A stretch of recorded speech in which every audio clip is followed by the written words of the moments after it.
Jail शब्द अगर किसी व्यक्ति की गरिमा से जुड़ जाए तो उसके चरित्र पर सवाल उठना लाजमी है। लेकिन क्या किसी व्यक्ति को उसके जेल जाने के बाद संदेह या घृणा की दृष्टि से देखा जाना सही है? दोस्तों, जेल जाने के बहुत से कारण हो सकते हैं और कभी कभी उद्देश्य भी। माना कि दुराचारी, भ्रष्टाचारी और कुकर्मी व्यक्ति जेल जाते हैं और ऐसे व्यक्ति से घृणा करना और उनकी बेगुनाही पर संदेह करना लाजमी है। लेकिन जरूरी नहीं जेल जाने वाला हर इंसान दुष्कर्मी, चोर और आरोपी हो। यदि अगर ऐसा होता कि हर व्यक्ति जो जेल जा रहा है वो बुरा है, तो आज देश भर में जगह जगह न्यायालय न होते। हर एक न्यायालय के अंदर न्याय करने के लिए जजों को कार्यरत नहीं किया जाता और केस लड़ने के लिए वकीलों को भी नौकरी पर नहीं रखा जाता। आज न्यायालय हैं, जज हैं, वकील हैं। इसका कारण यही है कि जेल जाने वाले व्यक्ति कई बेगुनाह होते हैं। उन्हें झूठे आरोपों में फंसाया जाता है और कहीं ना कहीं उन्हें झूठ बोलकर या फिर कई बार गलत फहमी का शिकार बनाकर उन्हें जेल में डाल दिया जाता है। दर्शकों, कुछ लोग कई बार परमार्थ के लिए तो कभी कभी समाज सुधार के उद्देश्य को पूरा करने के लिए जेल में जाते हैं। एक नजर चलिए इतिहास पर घुमा लेते हैं। अगर इतिहास की तरफ देखा जाए तो देशभक्त राजगुरु भगत सिंह और सुखदेव जैसे देश प्रेमी हंसते हंसते देश के लिए फांसी पर चढ़ गए। दूसरी तरफ महात्मा गांधी भी अपने समाज सुधार के उद्देश्य के लिए, जनता के लिए, देश प्रेम के कारण कई बार जेल गए। उन्होंने भी जेल की अनेकों यातनाएं सहन की, जिन्हें आज दुनिया भगवान मानती है।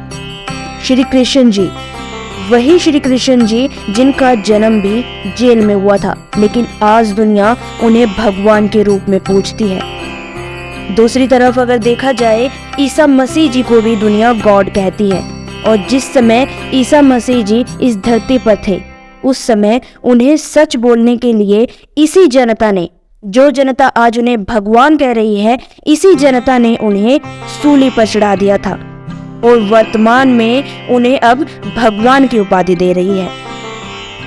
सिख धर्म के प्रवक्ता नानक देव जी को भी बाबर की जेल में रहना पड़ा, लेकिन आज उन्हें गुरु की उपाधि दी जाती है।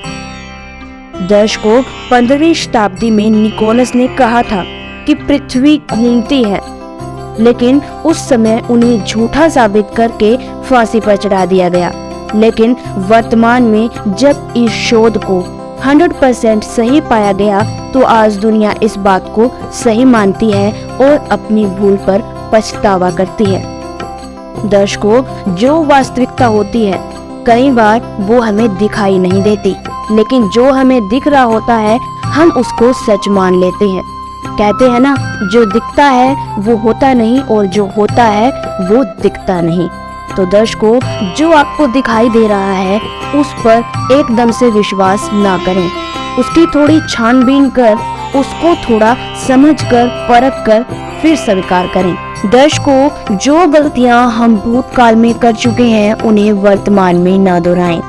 वर्तमान में भी मानव कुछ पुरानी भूलों को फिर से दोहरा रहा है, जैसे कि जगत गुरु तत्वदर्शी संत रामपाल जी महाराज जी मानव जन कल्याण के लिए कार्यरत हैं। दिनों दिन समाज सुधार के कार्यों के लिए आगे आ रहे हैं। परमार्थ के उद्देश्य से जनमानस को भक्ति मार्ग प्रदान कर रहे हैं। शास्त्रों के अनुकूल भक्ति साधना बता रही हैं और जो नकली धर्म गुरु हमें आज तक शास्त्रों के विरुद्ध भक्ति साधना पर आरूढ़ किए हुए थे, जो हमें शास्त्रों के विरुद्ध भक्ति साधना बता रहे थे और जिससे ना हमें लाभ हो रहा था और ना ही किसी प्रकार की हानि, बल्कि हमारे धन और समय की क्षति हो रही थी। संत रामपाल जी महाराज कुछ ऐसे धर्मगुरुओं का पर्दाफाश कर हमें उनसे बचा रहे हैं और हम उन्हें ही बुरा मानते हैं। दर्शकों, जगत गुरु तत्वदर्शी संत रामपाल जी महाराज ही वो संत है जिन्होंने हर एक शास्त्र को खोलकर दिखाया। जगत गुरु संत रामपाल जी महाराज ही वो संत हैं जिन्होंने दहेज रहित नशा मुक्त भारत बनाया। आप देख सकते हैं जगत गुरु संत रामपाल जी महाराज जी ने जो समाज तैयार किया है उसमें ना तो कोई व्यक्ति नशा करता है और ना ही कोई व्यक्ति दहेज लेता है और ना ही देता है।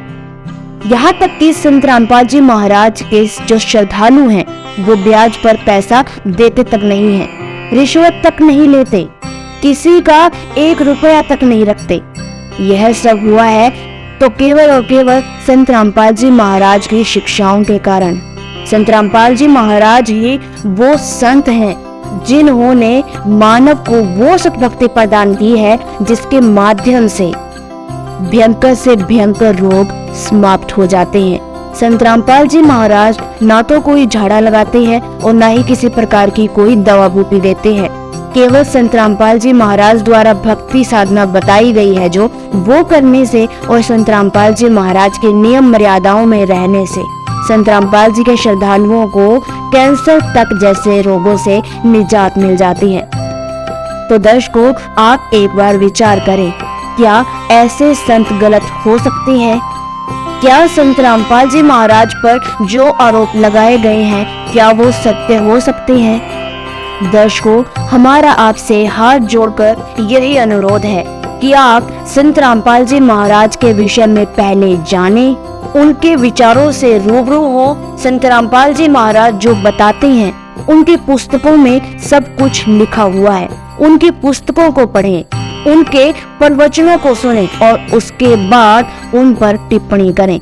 दर्शकों, हम यह गारंटी के साथ कह सकते हैं कि यदि आप संत रामपाल जी महाराज का सत्संग सुनेंगे, उनकी पुस्तक पढ़ेंगे, उनके विचारों को जानेंगे, तो आप भी यही कहेंगे कि संत रामपाल जी महाराज भगवान से कम नहीं है। संत रामपाल जी महाराज ही वो संत है जो विश्व में शांति स्थापित कर सकते हैं। संत रामपाल जी महाराज को आज देश ही नहीं विदेश के लोगों ने भी विश्व गुरु का दर्जा दिया है। क्यों? क्योंकि वो संत रामपाल जी महाराज को जान चुके हैं, उनके तत्व ज्ञान को पहचान चुके हैं। दर्शकों, आप भी संत रामपाल जी महाराज को जाने, उनको पहचाने और संत रामपाल जी महाराज के विचारों को जानकर आप भी सद्भक्ति साधना को ग्रहण करें। आज के लिए बस इतना ही। जल्द मिलते हैं जल्द ही नेक्स्ट वीडियो में। यदि आप संत रामपाल जी महाराज से जुड़ना चाहते हैं तो उनकी ऑफिशियल वेबसाइट पर विजिट करें। तो ऑफिशियल वेबसाइट है www.jagatgururampalji.org और उनका ऑफिशियल यूट्यूब चैनल है संत रामपाल जी महाराज, जो कि इस टाइम आपको स्क्रीन पर दिखाई दे रहा है।